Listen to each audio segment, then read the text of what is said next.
our key speakers joining in today. Subitra Dali, she's a Associate General Counsel, Labor and Employment, APAC region, JABIL. So can we have her on the stage? Can we have a big round of applause for her? Another key speaker is Bongani Luthuli. He's an attorney director with COWAN, HARPER, MADIKIZELA. So can we have a big round of applause for Bongani? So over to you both. Thank you. Hi, good evening, everyone. So we had the pleasure, I think, to have the session quite late in the evening. Hopefully, we can keep you awake. So first of all, this picture was given to CONFEX about 6 months ago. Obviously, my hair has grown since then. So, and I'm going to be the moderator, and as well, Bongani is also going to be the moderator. So just to give you a little bit of introduction about myself. As you can see, I'm Associate General Counsel for Labor and Employment in APAC, JABIL. For those who do not know what company JABIL is, I do not blame you. It is a very big company. We have about 270,000 employees globally.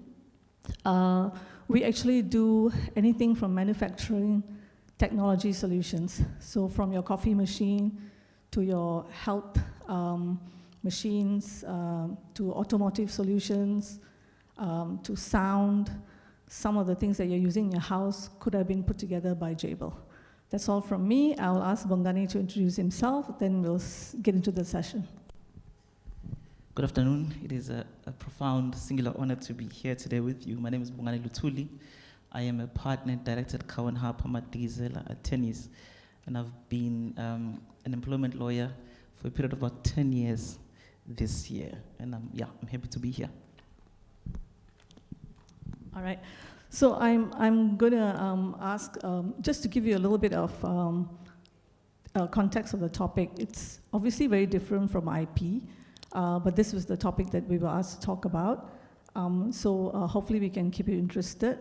My first question to Bongani will be based on the fact that we are talking about this from a global aspect. So I will ask Bongani, like, your base is in South Africa, right? So maybe you could tell us a little bit about whether the labor employment laws in South Africa actually stretch to extraterritorial jurisdiction. And from there, we can cover the global perspective issues later on as well. Thank you, Subitra. I think to start off, one needs to understand that South African labor law is codified. We've got various labor legislations that are part of the canon of labor law. But the primary two legislations is the Labor Relations Act, which was promulgated in 1995, as well as the Basic Conditions of Employment Act. The basic condition forms the substantive part of the terms and contracts between the employer and employee. Now, the Labor Relations Act is the overarching framework on the rights, as it were, whether it's right to collective bargaining or the right to against unfair dismissal. Now, when you look at the LRA, it's given constitutional impetus because our labor rights are part of the constitutional rights that are enshrined in Section 23, which is the right to fair labor practices. But what is missing, especially now in the advent of globalization, is the area of extraterritoriality. And there's a presumption against extraterritoriality. And so you've had up until 2011, where we had the first case that came through to labor court around this question that was determined, and I may argue progressively, which was the Kleinans versus Parmalat case, where the court said that the Labor Relations Act can apply in other jurisdictions outside South Africa. But that case was not taken on appeal to the Labor Appeal Court. Then we had a second case, which we thought was going to cement the issue, and the issue had become tried law, which is Astral versus Perry, where the court confirmed Kleinans that there is extraterritorial application for South African employees outside South Africa. But when that matter went on appeal, it was, to our dismay, progressive lawyers and of course, enlightened people, the Labor Appeal Court overturned the decision and found that actually there's a presumption against extraterritorial application, and that the court was wrong to apply the principles of private international law in resolving this issue. So it was an opportunity missed at the time, and which we are still crying about as labor practitioners. I practice across Africa. My jurisdiction is beyond South Africa, but I'm limited insofar as the jurisdictions are concerned. And to answer your question, at this point, no. So I think we need to relook at that. But I also want to ask you a question back. I'm curious around the situation of Malaysia, whether is there an extraterritorial application? Yeah, thanks, Bongani. Sorry. So for Malaysia, we have the main legislation which covers labor and employment laws for Malaysia, Industrial Relations Act 1967 and the Employment Act 1955. So in short, these two acts do not confer extraterritorial jurisdiction to the courts. Since I said that I cover APAC, I will talk a little bit about some of the countries' labor laws which I know, like China, India, Singapore as well. They do not extend extraterritorial jurisdiction based on their labor and employment legislation. So I think it's quite different from South Africa, although you do not extend to extraterritorial, but from my understanding, you had that attempt, whereas in Malaysia, we didn't have that attempt as yet. So I also wanted to know from your perspective, Bongani, in South Africa, what types of labor and employment litigation cases do you see now in this global environment, which is increasing or a difference from before, like maybe prior to the global environment being opened up? Yeah, sure. So with those three cases I've decided that sort of ultimately shut the door for South Africa extending and offering protection in a globalized world. And I think when you look at the time and the epoch into which these cases were decided upon, South Africans have been very slow in catching up with the rest of the world. We hardly go out. That's changing now. We're mostly satisfied in our domicilium, so to speak, where we receive foreigners, but we don't go out and get employment elsewhere. But that paradigm has changed. You're finding South Africans in UK, you're finding a lot of in-house counsels based in South Africa who are being poached for extraterritorial countries. And there is no case that has come other than the Esther Perry that puts pay to that question that has come before the court. So one needs to cast their eyes globally as to where we are and what has been the discernment we've seen in the trades, for instance, in the UK position where there's a series of 3 appeals in Serco versus Lawson, where the House of Lords had decided whether the UK forums could actually adjudicate an employment law, and it was found under strict requirements that there was jurisdiction.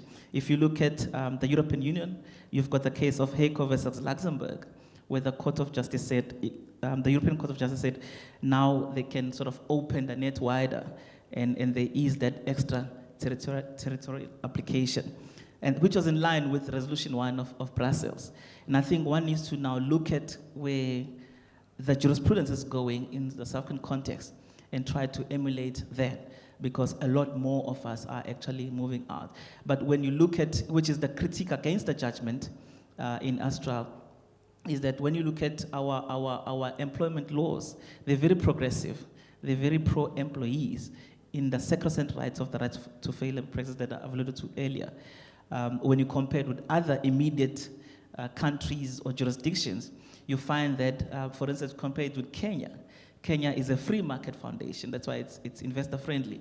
You can't, some contracts, you contract yourself out of unfair dismissal disputes. In other words, you sign a contract that if I'm found guilty or charged with dishonesty, I can't take it to CCMA, which is the arbitration forum. In South Africa, because we have a pro-employee and a history of union activism, which was a political settlement, you don't have that. Yeah. Just to add to what you're saying, Bongani, in my experience, I've noticed that I think since the pandemic in 2020, there's been a difference of cases which I see has arisen, and some of them have matured now. For example, at that time, I think all of us were grappling with many issues like global mobility, vaccinations, health issues, medical issues. And for Malaysia especially, we were very new. We didn't have that legal portal where we could refer to case laws which decided on these issues. So thankfully, we are part of the Commonwealth country, so we actually have our Civil Law Act, which allows us to use other countries' cases and apply. So I've seen now in the rise mainly those cases that maybe at that time which happened, the employees around the world knows that they have those rights and they have filed those suits. And those cases are maturing now. So I see a rise on that cases, and I think a lot of them also know their data privacy rights, their medical benefits, what they're entitled to, and global mobility, like if they want to work from home. Those issues were not prevalent before, but now it has been quite prevalent. If anyone want to share any of your experience, please feel free. We are a very small group. It looks like a family, so you can just jump in and say whatever you want. All right, so Bongani, you have anything to add? Yeah, to that? Just on the vaccination issue, I happen to be on what you call the side of the vaccine or COVID denialists, as it were. And I'm not a COVID denialist, I just happen to be a lawyer who acted for that group. As a result, I was fortunate to be leading a case that ended up bringing the intervention of ivermectin as a drug, which is an alternative of vaccination that was prescribed in my country. And I'm trying to shrug off that stigma that I was an anti-vaxxer. Yeah. I was just a creature of instruction. Lawyers are only creatures of instruction. Sometimes we're not our instruction. So when you mentioned vaccination, that became very curious for me. But I want to shift gears and just ask you, still on the relevance of the topic, you in-house counsel, yes. Which is an experience foreign to me. But I want to know what value does an in-house counsel add as opposed to an external counsel? Yeah, well, I have been a private practitioner for about 23 years. It's a very long time. And after that, I went into in-house. So for me, the first time I went into in-house, I must say I was very, very naive. So I was thinking like a private practitioner, and I was giving advice, mainly like policing or telling them, oh, you cannot do this, you cannot do this, you did this, you're not supposed to do that. It took me about a couple of months to realize that that's not my value. We have external counsels to give that sort of advice, and we rely on external counsels to give compliant advice, which is good. For me as in-house, I realized that I have to partner with the human resource mainly because I'm dealing with labor and employment, and also business leaders. Because at the end of the day, they don't want your lawyer to give a long thesis of what you can do, what you cannot do. They want to know, can I do this? If I can't, how am I going to do it?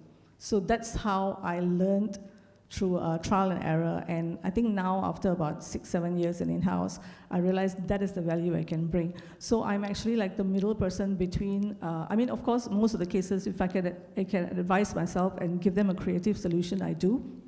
But sometimes, in stakeholders, you find it difficult to tell them that you cannot do this because they want to know that, no, why can't I do this? You said, why can't I do this? It's not compliant. So I have to find a balance between getting the external counsel to come in and say, look, this is illegal. There's no two ways about it. And then I tell them, yes, it is illegal, there's no two ways. But I ask the external counsel, is there any way we can approach this to solve the business purpose? And if you really can't do that, by keeping within the law, we just tell business, sorry, we can't. But if you can try to find a gray area and see whether you can have the law on your side to protect you, to serve the business purpose, then we do it. So I think that's the difference I find from my experience being a private practitioner and also in-house counsel, Bongani. I can imagine there are challenges that one would face in your position, especially having been external before. One of them, I would think, and you'll confirm whether that's the case with you, whether do you not feel sometimes undermined in your legal counsel and the advice of an external counsel who is not that intimately and intricately involved with business as you would be, you understand the nuances, and your office may, to some extent, may be relegated to being correspondence between external and business. how do you bridge that gap and other challenges if there are? Yeah, that's a good question. I think there's a lot of value that in-house and external also bring in, especially like when I'm handling APAC, I also look at the consistency of what we want to achieve in a regional position as well as globally. Because if the external counsel is going to give advice which is very, very compliant or limited to only like either Malaysia or Singapore or China, I try to bridge the gap to tell them, look, it's fine, we can do this over here, but I can't do the same in another country. So we just have to find nuances of what local laws apply and how we can get a solution which is going to be beneficial to the company as an MNC to ensure it's consistent as well, something that we can do consistently. Sometimes we can't, and we have to do country specific, and I think that's the value external and in-house counsel can bring as well. Fortunately, I don't have my external counsel advisors here, but I have a good relationship with most of them, and they're very good. They are one of the top, they are either the top tier firms. I was speaking to someone just now, 3S, Shuklin, Shern, Screen, or anyone from this top tier firm. So they're in Malaysia anyway. And globally, we deal with a lot of other firms like DLA, Piper, Bird & Bird.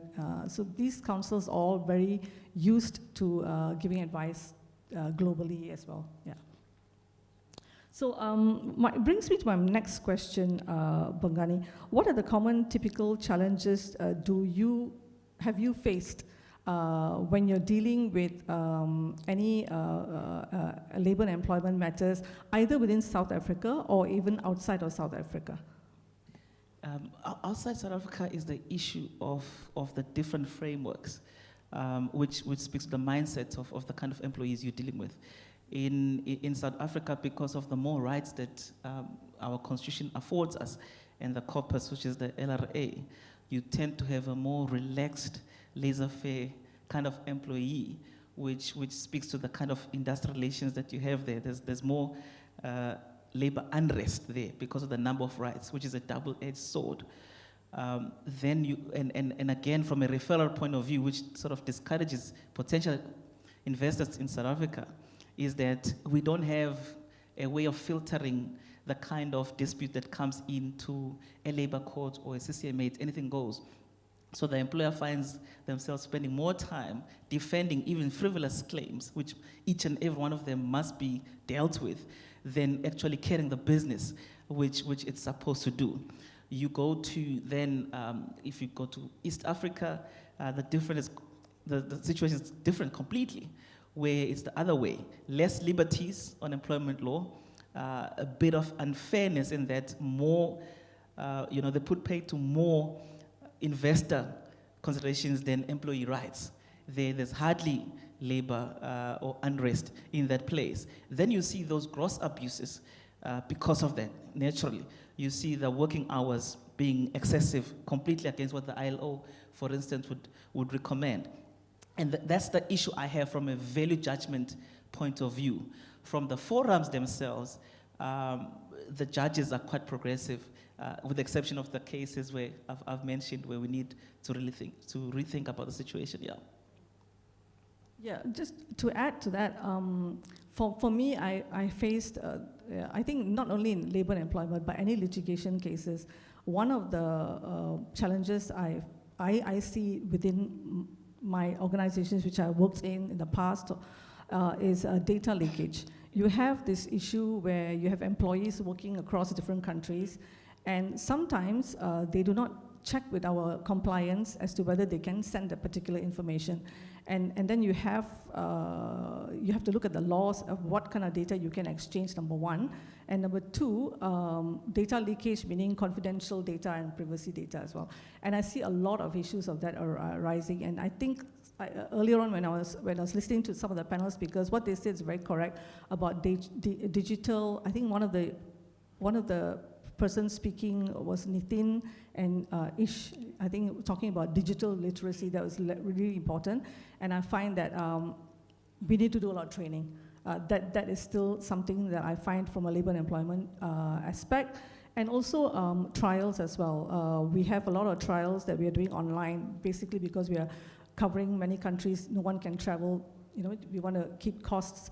And there are a lot of challenges when it comes to global how do you say, information going back and forth, and also online trial or dispute resolution. There's something I think is quite different lately I've seen, in my experience. I want to add to that, Subitra, because Go ahead. when I represent the multinational companies, I think it came out on GK's panel around the issue of culture. I see that a lot.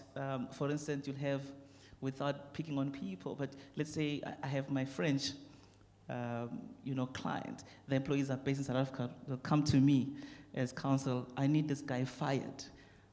How? Find a reason. You're the lawyer. They forget that there's actually processes when it comes to dismissing. You have to tick the procedural part of it. Then you need to tick the substantive part of it. For them, first world country, just fire. We'll pay whatever and go out.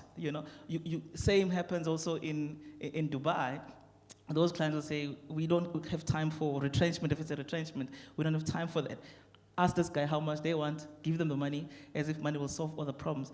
Now, the more I spend time dealing with those, cultural limitations I had, then I understood how to handle those kind of clients. Yeah, to add to your question, these are part of the difficulties that we face. Absolutely. And also, apart from cultural, the different laws, Yes. like US, for example, termination is at will.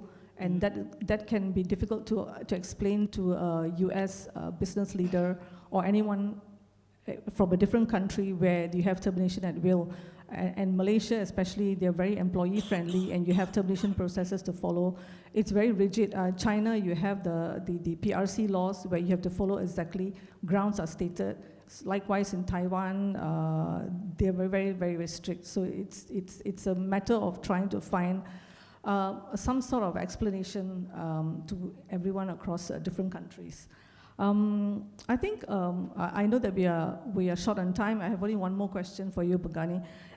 In your experience, what kind of suggestions you think can be made to South African labor and employment laws to develop jurisdiction in an international employment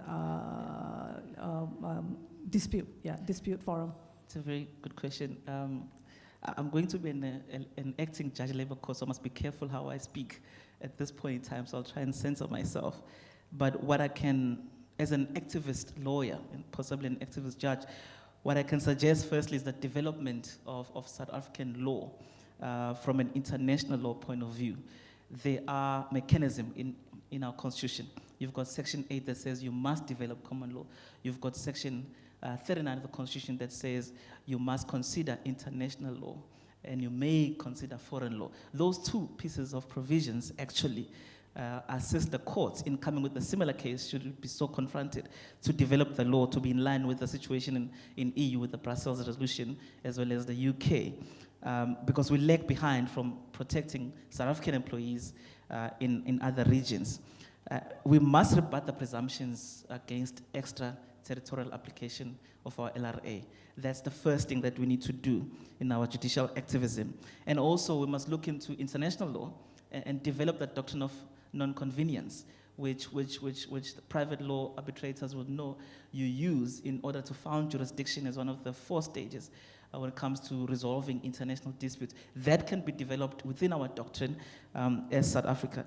And finally, from a legislative framework, if these judicial interventions aren't coming, because judges will not go look out for cases, they wait for cases to decide.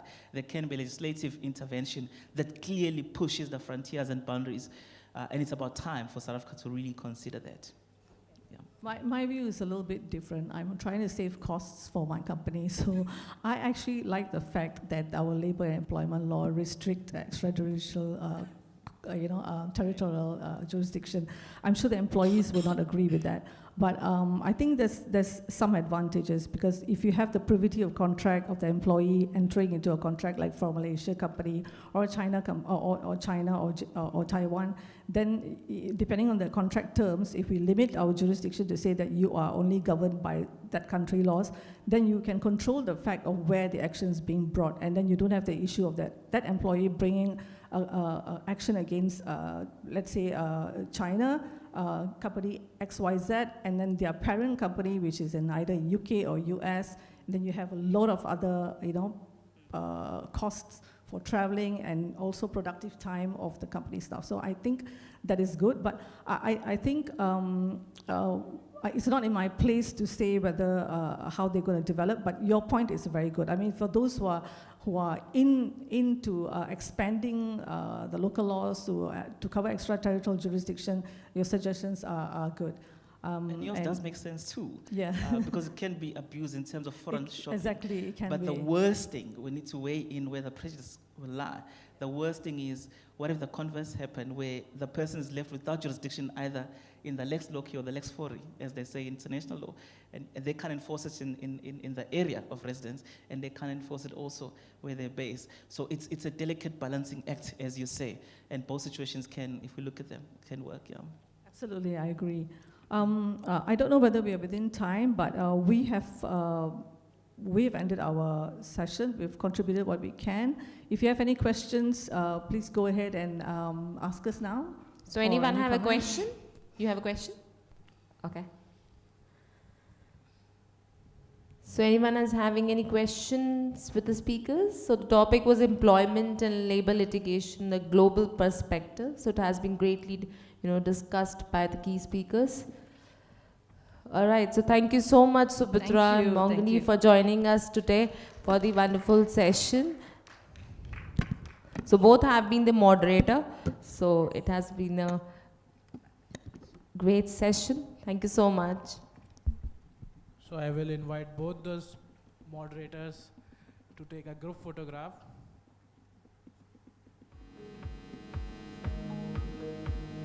And ask Ms. Mithali to present their certificates of recognition.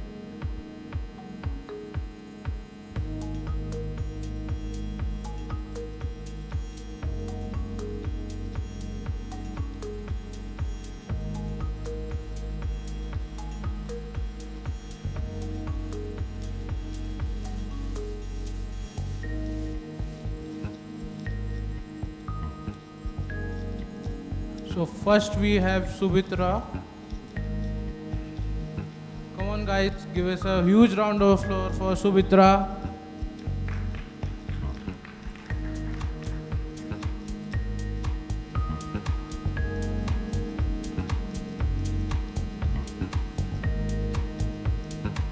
So next is Bongani. Please give us huge round of applause for Bongani.